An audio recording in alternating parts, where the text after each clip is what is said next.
Frankenstein est partout, y compris dans des courts-métrages. Ça tombe bien, aujourd'hui c'est Halloween.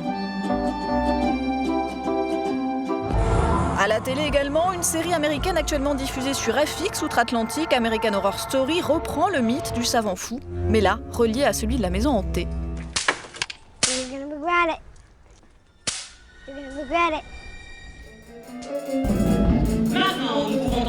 Mais pas que ça, une version française de la comédie musicale déjantée de Mel Brooks, adaptation de son film Frankenstein Junior, est à l'affiche à Paris.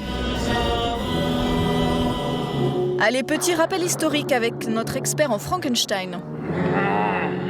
Alors tout commence en 1816 en Suisse, dans la ville de Colonie, sur les bords du lac Léman. Là, Lord Byron, qui est en villégiature avec quelques amis, propose, un soir qu'on imagine orageux, un peu tempé de feu, avec un climat gothique, propose un jeu qui serait d'écrire ce qui est pour les présents leur plus terrible histoire de fantômes ou de spectres. Et alors l'origine de Frankenstein, c'est extrêmement intéressant.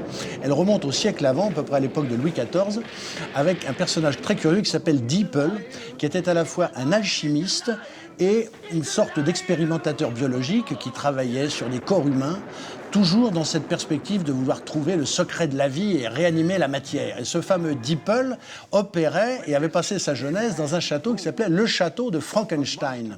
Donc voilà, tout cela. Et c'est de ce dossier, de ce personnage, que s'est servi Mary Shelley.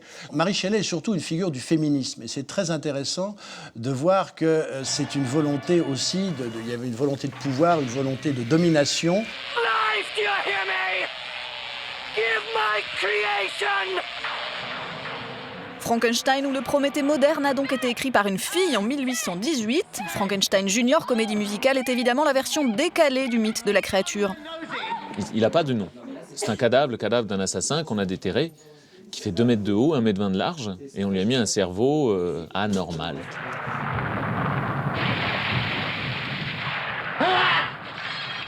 L'occasion de rire en ayant peur, le tout dans des décors très expressionnistes, hommage au cinéma des années 30.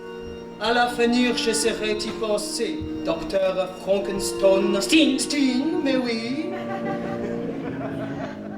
Il y a les films de James Whale, les films de 34, c'est-à-dire Frankenstein, la fiancée de Frankenstein avec Boris Karloff. Bon, ça, je n'ai rien inventé puisque Mel Brooks s'en est emparé pour son film à lui, qu'il avait réalisé d'ailleurs à l'époque en noir et blanc aussi, pour justement rester dans cette esthétique. Mais je pense aussi aux comédies musicales de Busby Berkeley, aux comédies musicales comme Chantons sous la pluie aussi, qui célébraient justement le passage du muet au parlant. Et puis également à des références de grands films de science-fiction fantastique des années 20, comme les films de Fritz Lang, et notamment Metropolis. Le décor a justement quelques petites références comme ça à Metropolis et au code de jeu expressionniste. Et comme on l'a vu, le cinéma prendra le pouvoir sur le roman et la créature s'installera dans l'imaginaire collectif.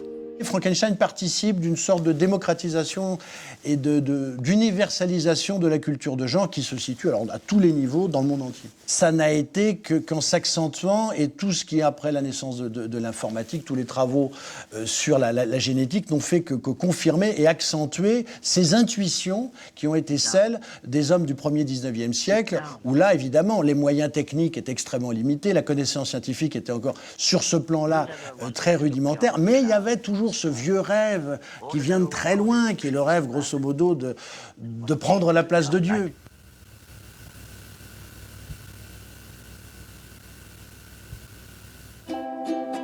Allez, happy Halloween!